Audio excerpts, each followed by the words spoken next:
All right, everybody, welcome back to another episode of the Lasting Learning Podcast. So glad that you are tuning in, and just a second, you're going to be extremely glad that you are here as well. Got a guy on today who is familiar to a lot of you. You'll know his name. A lot of you have read his work. A lot of you follow him on social media.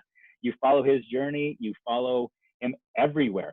Some would call you groupies of this man. I know that I am a groupie of this man. I kind of worship a lot of what he does, a lot of what he says. But today we're going to explore a part of his story that some of you might not be aware of. We're going to talk about his journey to today, this present moment, what he's doing now, the journey of his career, the evolution of him as a man. Today we've got the one, the only Adam Welcome joining us on the show. Adam, thank you so much for taking time out of your crazy busy life right now to be on the show. Dude, Dave, thanks for having me, man. I don't even know how many podcasts, but I was super excited when you reached out to have me on. And it's always good to have a conversation about education in life and just kind of what's going through people's heads, because I think conversations make us better, because my idea will make your idea better and the people listening, and that'll just kind of start another conversation. So I'm excited to dig in.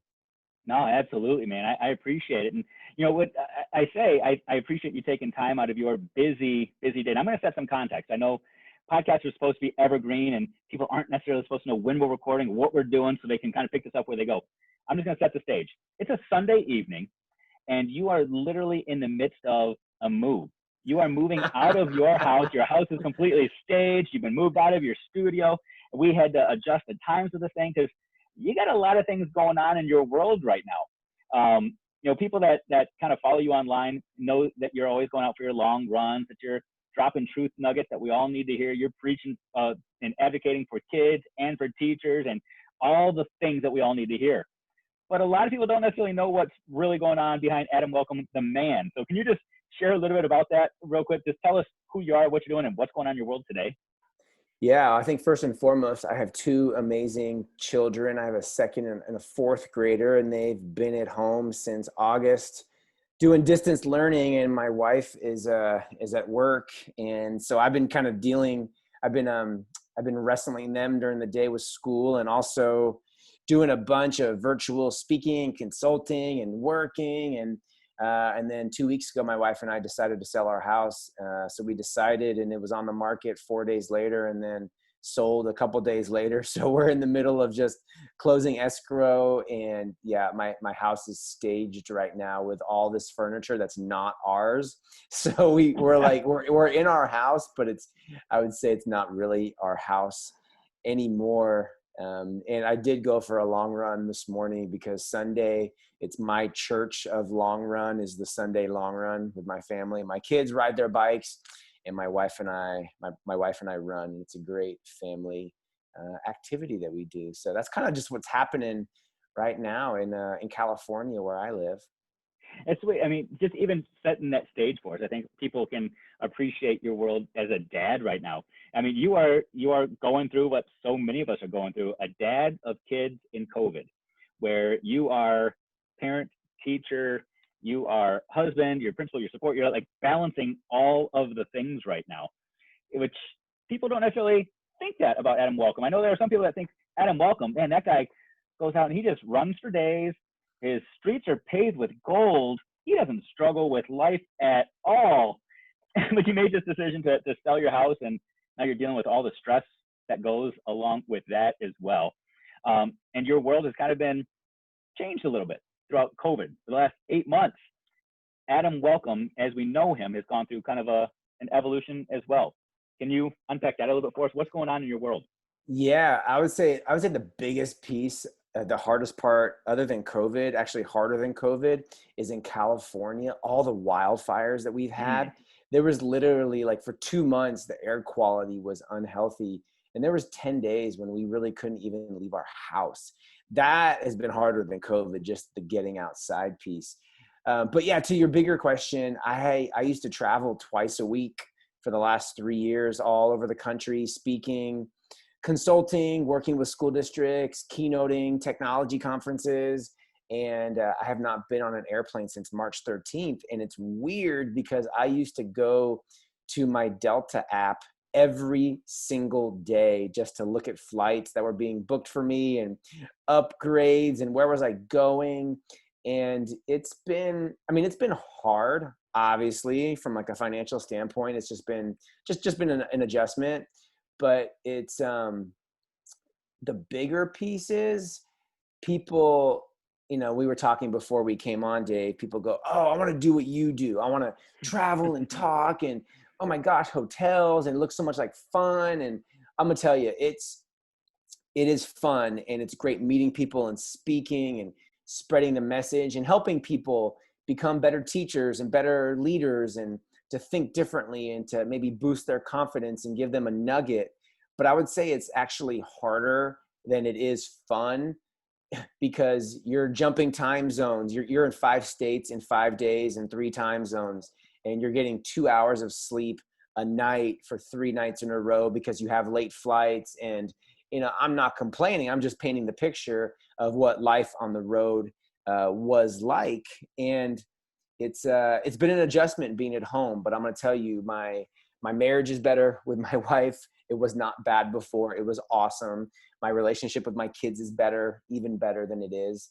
And it's taking everything, kind of one day at a time, and just being grateful that we're healthy and we're happy.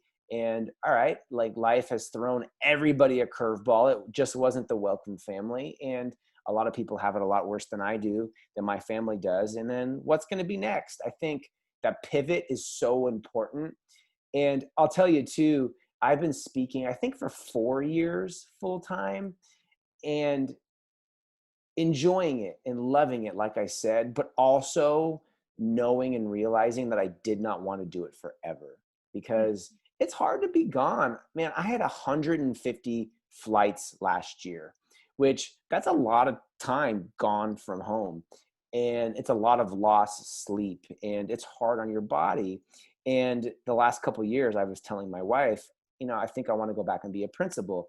I was a principal for 6 years. And I'll tell you, that I think was the most fun time I had in my career. The most fun and also the hardest time is being a principal. People that are listening that have been a principal, you know exactly what I'm talking about. But I think that you can make the biggest impact on a school community when you are a principal, when you're building those relationships, when you're connecting with kids, when you're driving the team forward. So that goal just got moved up probably by about 12 months.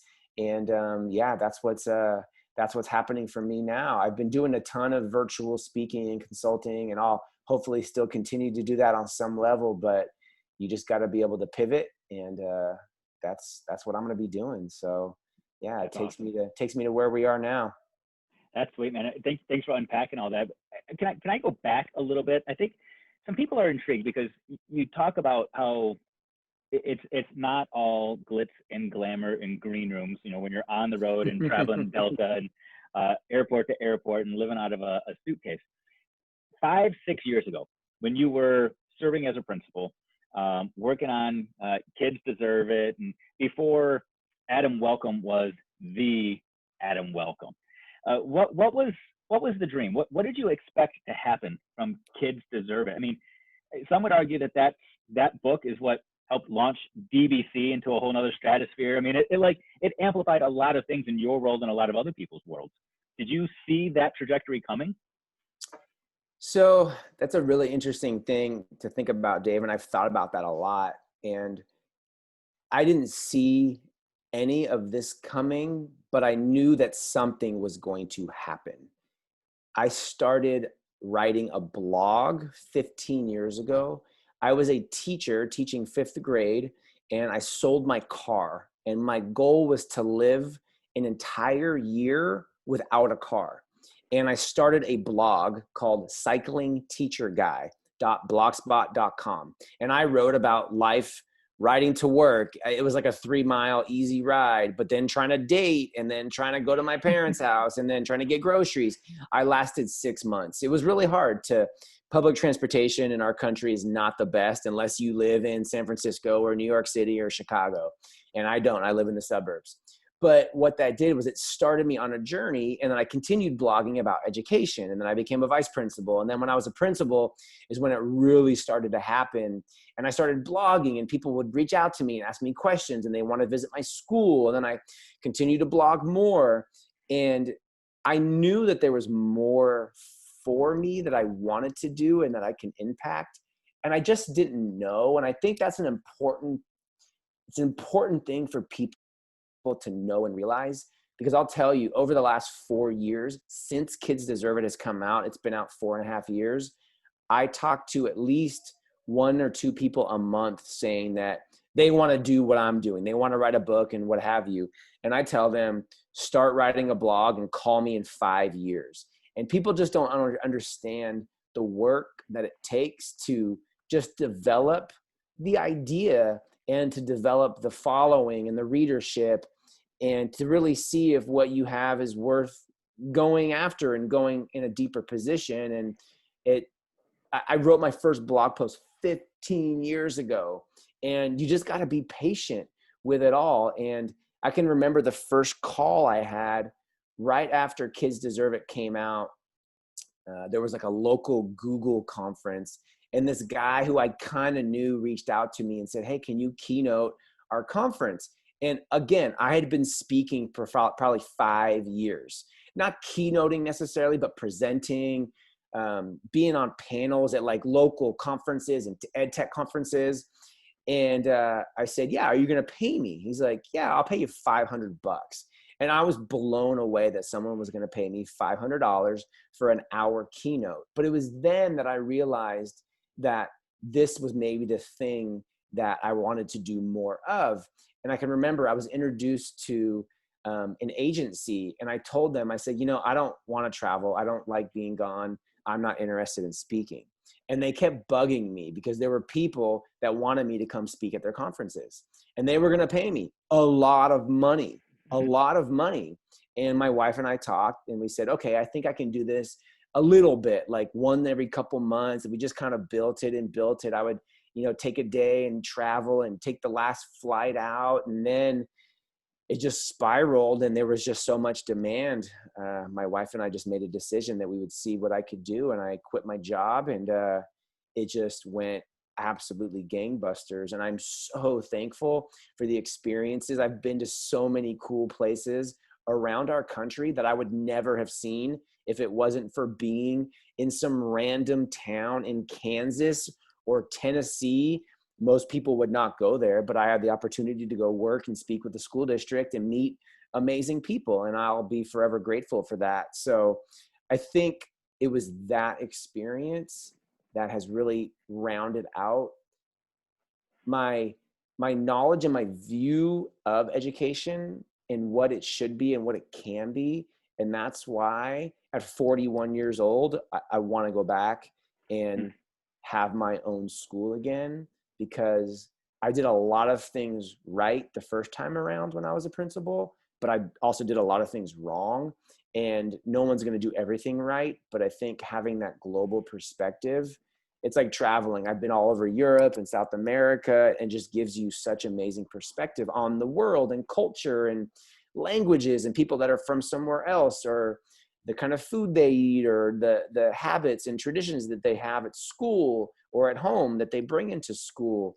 And I think that is what it's all a plan, and it got me ready and excited for what's next. And who knows what's going to be after that. But I don't like to plan more than 2 years out, because there's so much change. If you try to plan 5 or 10 years, you're just going to spend too much time planning, and the world's going to change, and you'll have to change your plan. So 18 months to 2 years, that's how far out I like to plan. Man, there's so much wisdom that I'm just gleaning from that story. And I said before we went on that I feel like you are this spontaneous planner, and I think you kind of articulated that you plan, but you're willing to adapt and adjust. I got the title for your 5th book. It's going to be Pivot or Perseverance. And I kind of feel like that's kind of the story of your life. So just set the stage a little bit. I read Kids Deserve It as soon as it came out, and was totally intrigued and thought, thank God there's somebody out there that's willing to push the buttons and say the things that need to be said. But what really hooked me into you and your message was following you as a person and just following your journey, for example, with running. And a few years ago, on New Year's, when you're out there running 24 hours and just on a mile loop, running for 24 hours, your goal to hit 100 miles, you surpassed that. And I thought, man, this is a guy who sets his mind to something and does not quit. Bloody feet, bloody everything, running through it, come hell or high water, fighting till the end, and no quit in you. I'm telling that story because I'm hearing there might be some people that are hearing your story thinking, Adam, are you quitting on us? Are you pulling back and changing course and abandoning us? Can you speak to those people that might be hearing parts of what you're saying right now and thinking that you are quitting on what you are doing?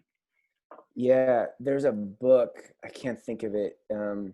It's about this colony of penguins, and it's a fiction book, and it's like a business management book. And basically, one of the themes is what feeds us today cannot sustain us forever. Mm. And I think when you're kind of talking and asking that question, I think about I've been quiet the last 7 months because I feel like when COVID hit and education's kind of being turned upside down and the whole country, you're just going to be in your house for 2 weeks and school's not going to this and that. And obviously everywhere across the country is in a little bit different place if you're in school or hybrid or virtual or whatever. But I'm not quitting, I'm reassessing. Like I haven't posted a blog post. I've started, Dave, probably a dozen blog posts in the last 7 months, and I haven't published anything in 7 months because I just didn't really feel like I had anything to say that I wanted to share. I was still just reassessing. And like the Kids Deserve a Chat, it'd been going for 5 years. I stopped the Kids Deserve a Chat. I just felt like what fed us before cannot sustain us forever. And I think that's one of my favorite YouTubers is Casey Neistat. And I don't know if you know who Casey Neistat is. He's a sub-3 marathoner. He was a huge YouTuber. He's done tons of work with Samsung and pretty very, very well-known guy. And he started daily vlogging. He had 300 subscribers, and every day he would do a vlog. And this guy just traveled all over the world. I mean, his passport was like 6 inches thick, talking at conferences, and just a super, super charismatic guy. And after 2 years and 10 million subscribers, he stopped the vlog. He's like, you know what? I need something else because I know it's not going to sustain me forever. And to be honest, man, I've even thought about leaving education, 100% leaving it, literally deactivating all my social media accounts, going dark and doing something else. And I tell my close friends, I'm like Ryan Sheehy, who I know you know is probably my best friend. And I'm like, dude, one day I'm just going to go dark. We're going to talk because we talk on the phone every single day, but I'm just going to go dark and just go do something else. And I think that's extreme, but it's what's next. I mean, and look at restaurants. Restaurants have had to pivot, or they're going to go out of business, or all these companies. I mean, and I think it's an unfortunate silver lining in everything that is happening to people getting sick and losing their lives and their jobs and their companies and everything else. But if there's a silver lining, it's helping to force me to step back, to be a little bit quieter, to assess, to see what is next and what I want to do next. I'm 41. So what do I want to do with the second half of my life? I don't know. Maybe I don't, like I want to go be a ski patroller. I mean, you only get paid minimum wage, but something totally, totally different. So I may not do that, but even just thinking about it and reassessing, I think it's important. And I think it's important for school districts to do that. I think it's important for foundations that support school districts to do that, because the most dangerous phrase in the world is because we've always done it this way. Mm-hmm. And if I just continued to do things like I did before COVID and this and that and ignored it, I just don't think that longevity is going to be there. And I think that we have to evolve our message and the audience. Like, I don't even think I have an audience. I just put stuff out there, and if people read it and digest it, great. I just don't think of it like that. I'm just this guy, and I'm more well known than some people. That's how I look at it, just because I've been putting myself out there for 15 years. So kind of a long, convoluted answer, but that's just kind of how I think about those types of things.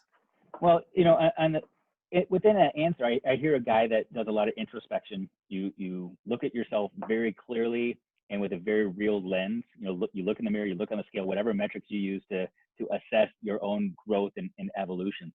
But did you ever find yourself in this journey?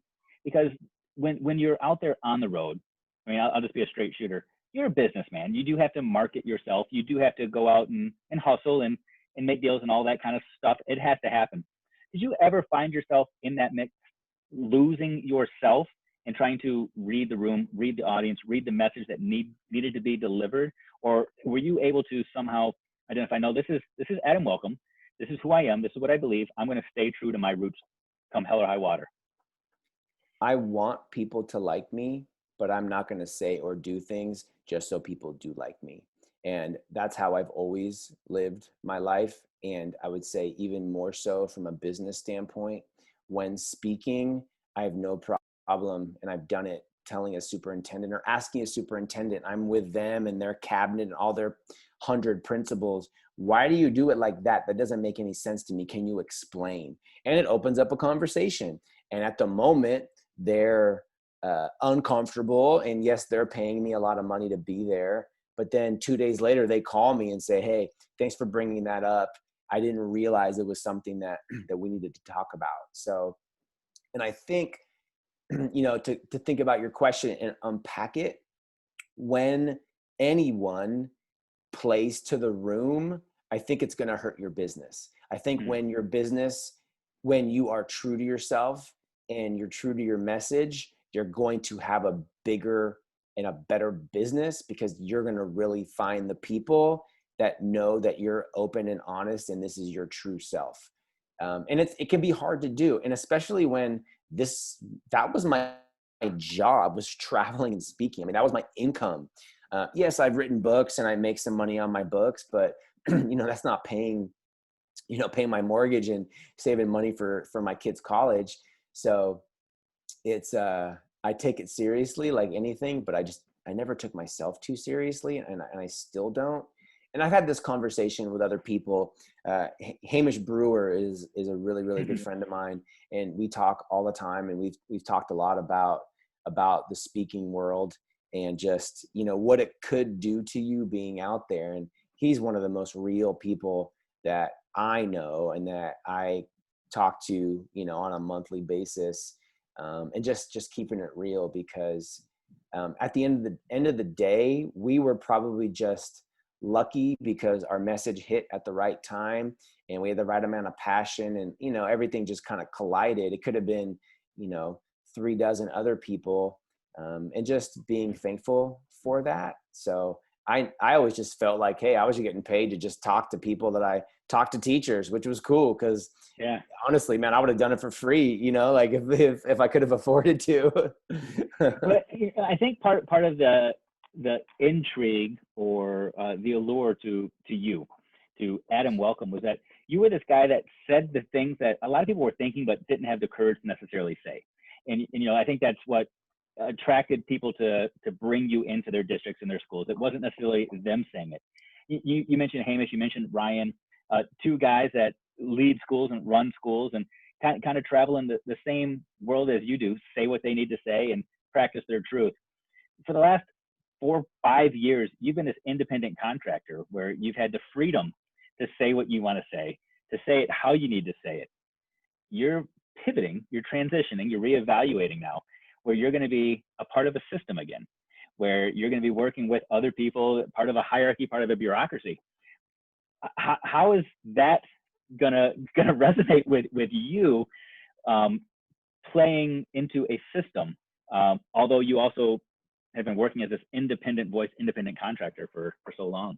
Yeah, so that independent contractor voice was not new. I was just the same exact way as a teacher and as a principal, and I was also a director. of innovation for a large Yeah. school district in the Bay Area. And I was constantly getting in trouble, but I'd never done anything illegal. And in my new book that I wrote with Ray Hewart, Teachers Deserve It, I talk about that. And I talk about, breaking the rules versus asking for permission. And in reality, I was questioning the rules. And I think if you do it in a way, if first you build relationships, and then second, the people that you build relationships with, they know that your best intentions are to support kids and teachers and the community. And then thirdly, you question the rules. They know, because you already have the other two, that you're not calling anybody a bad name or saying their policy is stupid or whatever it might be. You're just saying, why are we doing it this way? And if they say, hey, we're not talking about this, then you move on to something else. And I think schools need people like me that question the rules, because so often there's so many robots in education and they just do things because they've always done it and nobody knows why. And it's what happens to Blockbuster. They go out of business. It's what happens to Toys R Us. They go out of business. It's what happens to so many companies that just don't make it because they don't question the rules or question anything. And our schools cannot go out of business, but they can become irrelevant for our children and our teachers and our community. And that is dangerous, because then we're not getting our kids ready for the world that they are living in and they are growing up in. When we don't question the rules and we do what we've always done, and the teacher that's been in that same classroom in the same grade level for 30 years, and it looks the same, and now they have children of the kids that they used to have, that's a problem, because you're not relevant anymore. And you might think you are, and they might be a nice person, but it has to change and we have to question. So no matter what I do next, I'm still going to be questioning and probably breaking the rules and probably getting in trouble at some point. And in Kids Deserve It, I think it's chapter 22, there's a chapter called The Alien Look. And that was me for 15 years in public education, constantly getting the alien look. And I can remember when we wrote that book, our editor wanted to change the title of that chapter. And I said, no, because that is what I used to get, was the alien look.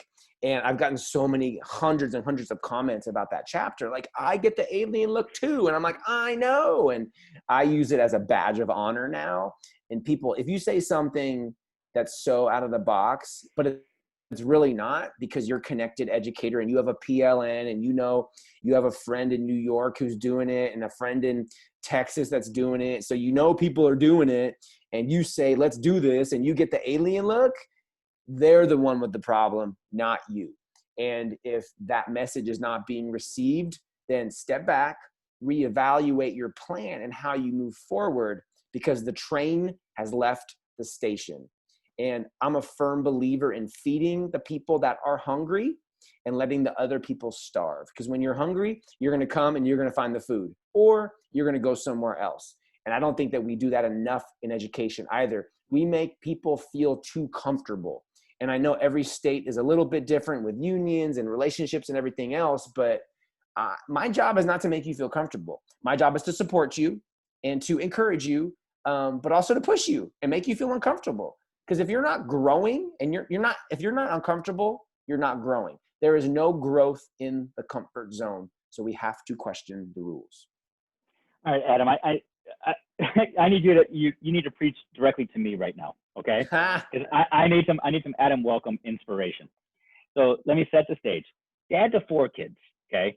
Oldest is going into high school. Youngest just started kindergarten. So they cover the gamut. And there are times where my primary focus is just to make them feel comfortable. I mean, I tell a story that's very similar to, I don't know if you heard the story of Jessica Leahy, The Gift of Failure, where her kid didn't learn to tie his shoes until he was 8. My kid didn't learn to tie his shoes until he was 9. Made life so comfortable for him, where growth just didn't happen. Paying the price a little bit for that now, because when things get uncomfortable, doesn't quite know how to maneuver it, and it's always somebody else's fault. I experienced that as a kid. In 3rd grade, I was identified as gifted and thought life was just always supposed to be easy. And the first time I struggled, it was somebody else's fault. The next time, it was somebody else's fault, and was constantly blaming everybody else. Found myself throughout my career always seeking greener grass, always searching for the next thing, always looking for somebody that would receive my voice, and just found myself completely lost by seeking the easy out. I know that there are other people listening right now that have similar battles. They live in this comfort zone and they just want things to be easy. But you live in the uncomfortable. You actually seek out what's uncomfortable at times. Tell me, what do I need to do differently to move from I just want peace, I just want serenity, I just want comfort to no, I want bloody feet. I want some pain. I want to build on something. Is it just flip the switch and do it? Is it as simple as make a choice? Yeah, I mean, I think with your children, it's, I want, for me, my kids are not my friends. I love my children to death, but I'm not friends with them. And at 25, I want them to be self-sufficient. My kids turned 4 years old. They started making their own bed every single day. Like my wife and I don't make their bed, and they have bed inspections. And I'm not a drill instructor. I just have high standards, but now it's no factor. I don't have to worry about it. I think when it comes to adults, I would say if you're looking for some discomfort, take whatever, like write down your 5 pleasures. If it's sleeping in, then you need to set your alarm clock for midnight and go run 5 miles. You just really, you need to flip things up. And you brought it up earlier, but that's what I did. I was running, and I had run, I don't know, like 10 marathons maybe. And I was just bored with it. It wasn't a challenge anymore to just kind of finish a marathon. And I'm not that fast. I'm a middle of the pack runner. And I literally sat down and said, I'm going to run a marathon a month for an entire year. I wanted to make myself uncomfortable while working full time, while still having speaking engagements. And I wrote a book that year, and I sat down right away and I signed up for 11 marathons, and I went in the lottery for New York. And I wrote all about it in Run Like a Pirate. And I didn't know if I was even going to be able to finish 12 marathons, Dave. I mean, I didn't know, like, what was my body going to do? And with travel and a family, I mean, my wife is the most amazing individual and supportive. And it's not about failure, but it's about at least trying it. Like when I'm 70, I'm not going to be able to run 12 marathons in a year. I just won't do that. But when I was 37, I'm in, much better physical condition and my body's healthier. So if it's, I have this 2-mile loop that I run, you know what? Do it 3 times. Don't just do it twice. Do it 3 or 4 times. Like, oh my gosh. And then you do it and you realize that wasn't that hard. And I think it just opens up your brain to so many different things. And I think going back to the last question about questioning the rules, it's if you're a principal, have that uncomfortable conversation. I hate that word, uncomfortable conversation, because it's not uncomfortable. You know what's uncomfortable is the student in that teacher's classroom, and they're the ones that aren't doing this or aren't doing that or whatever it is. Or teacher, have that conversation with one of your students or your colleagues, because I guarantee you there are teachers that are listening to this that have colleagues that bug them or that they don't like or they don't collaborate and they don't feel like they're part of the team. You know what? Just say the truth to them or to your partner or your spouse, because the first time you do it, it might be a little bit hard, but the more you do it, it's going to become more natural. And you're just being honest with people, because life is too short to be comfortable all the time and to not be honest. Like my wife thinks I'm crazy because I take cold showers. Like I like a cold shower. I don't always like a cold shower, but you know what? It makes me appreciate it when I do. Like I'm taking a hot shower. Right? Like, oh yeah, that's what it's like. Because a cold shower is not always comfortable, but it's a super simple way. I mean, if you shower every day, you can make yourself a little bit uncomfortable, or just make it for the last 30 seconds of your shower. Turn it on cold and just sit there. Because you know what? After you get out, 15 seconds later and you're dry, you're warm again. So you're uncomfortable for 15 seconds. Think about people in other countries that are refugees. Think about Syria, and they're walking 10 days to another country because their home is gone, and you're taking a shower for 30 seconds that's cold. I think it helps the individual. It also puts a lot of things in perspective. And then when you go to talk to one of your teachers or your colleagues or whoever it is, or a friend, you can just be a little bit more comfortable, and it's okay, because that's what life's all about, I think. Love it. And what I love about you, Adam, is that you are just a collection of wisdom from so many sources. I think like when I'm listening to you, it's almost like you're an encyclopedia. You're a library just filled with materials, because I know that you are a consumer of knowledge. You're listening to podcasts and reading books all the time. And the idea that you just talked about with cold showers reminds me of something I heard on, I don't know if you ever listened to the Marathon Training Academy podcast. There's a host on there named Angie Spencer, who this summer told a very similar story. And she talked about there's physical benefits to it, but it's more of a mental game than anything else.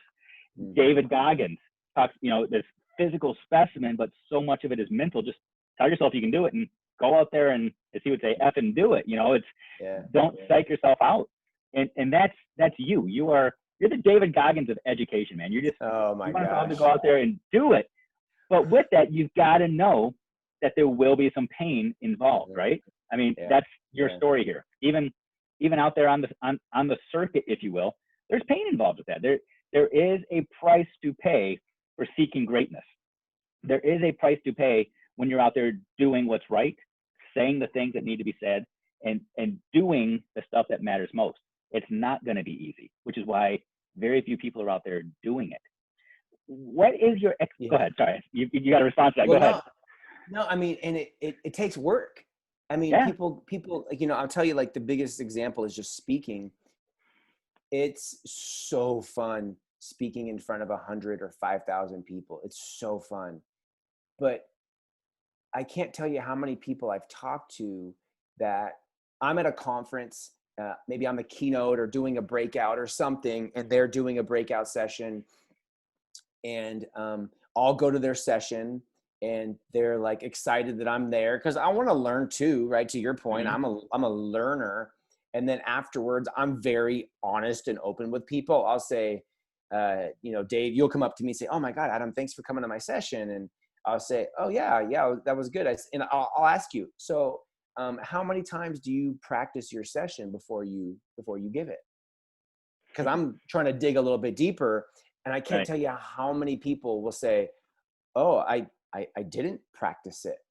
And then I'll tell people, I'll practice mine 15 times a week before I give it. And sometimes I was giving 5 keynotes a week. So I'm practicing it in the hotel, in the rental car, in the airport, backstage, going through, looking at notes 50 times a week. It takes work and it takes commitment if you want to really refine your craft. If it's speaking, if it's blogging, if it's building relationships, if it's being open and honest with people, if it's running, if you're bored with your running routine and you have to wake up at a certain time and you can't only eat half a banana 15 minutes before you go run, you know what? Like, everything that we do in life is adjustable. You can train your stomach. Your stomach is a trainable muscle. If you don't eat before you go run, I think you should go eat a huge plate of spaghetti and then go run 10 miles. It's going to hurt, but you know what? You're like, oh, actually I can run. Your brain's just telling you these things and making these excuses of why you can't do them, or you think you can't because somebody else. And we get in our own way so often. And you bring up David Goggins. It's interesting because I've followed him for a long time. I read his book, and I've fallen out of favor with him a little bit. I'm not going to get into it now because the podcast is not about him. But it was funny because I was saying things and he was saying them, and I'm like, there is something. He's the extreme of the extreme, obviously. But just start with taking a 30-second cold shower, and then just see what happens. I think that's like the easiest thing you can do. If you get anything from this podcast, take the last 15 to 30 seconds of your shower, make it cold, and then you're going to get used to being uncomfortable. And you talk about kids. My kids will be like, "Dad, I'm hungry." And my kids are tough. Like, we ski, we run, and they bike 20 miles every weekend. I mean, we were up this morning at 7:00. It was 37 degrees, and my wife and I are running, and my kids are biking. And my kids know. They're like, "I'm hungry." And you know what I say to them? You can go 30 days without food. And don't complain that you didn't have a snack since an hour ago. It's our brains just telling us these things, and just don't believe it. Don't believe it. Move forward and persevere, because you can do it. Dude, that was awesome. You might be the first guest I've had on the show that did the preemptive mic drop right there. You know, you pulled out if you're gonna take anything from this, and you dropped it, man. It's the cold showers. Go out there and shock the system. Do something, not to shock the world, to shock yourself. You know, nobody's out there taking a cold shower in front of their neighbors. They're doing it for themselves. So that's what it's about. It's not always about there and just poking the bear and seeing what everybody else does. Sometimes you got to poke yourself in the eye to see if you can handle the pain. So I love that, man. I love that. Yeah. Is there anything else? I guess I will turn over to you. Is there anything else you want people to hear from you with what's going on in the world, in your life, that you think, and this is just, you need to focus on this, resonate and grow, learn from me and take it to you? Yeah. You know, an old idea I was thinking about the other day, I gave a keynote to like 100 principals, and I just kind of designed a new admin only keynote. And I was looking at some old notes and old blog posts, and an idea that I brought up with them and that I've been thinking about a lot lately is I would encourage people, teacher, superintendent, principal, bus driver, whatever you do, to do as little as possible at work. And here's what I mean with that. When I was a principal, my goal was to do as little as possible. And people say, what do you mean? Like, how's it all going to get done? But it's a mindset, because I think so often we do too much to kids. We don't do enough with kids, or we don't let them do enough on their own. Leaders, district admin, principals do much to teachers. They don't let them do enough on their own. And when we do that at work or at home, I don't think people rise up and step up. They don't achieve their full leadership capacity because people are doing it for them. We're going out for half a day. My kids go, "Oh, Dad, did you bring a snack?" I'm like, "Did you bring a snack? I'm not the snack guy. Bring your own snack." So what do my kids do now? They get a water bottle whenever we leave the house, and they grab a snack. I looked at my car in the back seat and the little thing on the side. There's some snacks in there. They're planning ahead. And I think those little things really go a long way. And of course, the principal or the teacher is not doing nothing, but it's building capacity in other people. Because if I'm always the one making the decisions, and I'm always the one telling people what to do and where to do it and how to do it, teachers, listen up. If you're talking to your kids and giving your own students or your own kids at home all the directions, then they're only going to go a certain way. But if you just back off and get a mindset of, what do you want from me? I'm here doing as little as possible. You're actually going to do more, because they're going to find more inside of them. You're going to find more time. You are the expert on kids and curriculum and relationships. You don't need to be the expert on everything that they do, because with the internet, kids can figure out how to do pretty much anything. So I would say that was an old idea that I had, and I've been thinking a lot about it more lately. And I've been trying to implement some more with my own children as well. And you know what happens? They do an awesome job. We were just up in the mountains, and they were chopping firewood and stacking firewood, and they're 7 and 9. They were making the fire. They're like, "Dad, I got the fire." They prep it. I come down. I look at it. They get the match, and they do everything. They adjust the flue on the fireplace. I'm like, they're 7 and 9, because you know what? Someday they're going to be going to the cabin without mom and dad, and they need to be able to make their fire without me. And I think it goes back to that: what sustains us now cannot sustain us forever, or what feeds us now. It's that mentality. When you have that extreme mentality, call it extreme, you're going to land, I think, probably somewhere right in the middle, which is a really good place to be. And sometimes you may need to be extreme and then less extreme, but having that flexibility, I think, is important. So do as little as possible and see what happens. Boom. That's it, man. That is awesome. Adam, this is going to be one of those episodes, I have a feeling people are going to do more than just listen to. You know, with some episodes you just listen, sometimes you download, sometimes you save them and put a little heart on it. I think that you struck a chord with a lot of people that heard this at the right time in their lives and their journeys and in their profession. I appreciate your transparency, your vulnerability, and your honesty. There's just something about the words that you shared tonight that resonate with me as a man, as an educator, as a father, of all of the things. I think you were speaking to me, but speaking to all the other listeners out there as well. And again, I appreciate you finding the time in your crazy busy life right now to say, no, I'm going to take a pause and I'll share the message because people need to hear it. I appreciate that, man. It says a lot. Well, dude, thanks for having me on many accounts. We've been connected. We've never met in person, Dave, which is the beautiful thing about social media and being connected. But man, I've had many podcasts over the years, and I know what it's like to schedule and publish and edit and everything else. So thanks for all you do, because I know, man, years ago when I had my first podcast, does anybody listen? And people do, man. And people listen and you don't even know they're listening, and they're changing and they're improving their lives. And it's that planting of the seeds, and you don't always see the harvest, but yeah, man, there's harvest out there. So yeah, dude, thanks for having me, and thanks for all you do. Absolutely, man. I appreciate it. Thanks so much.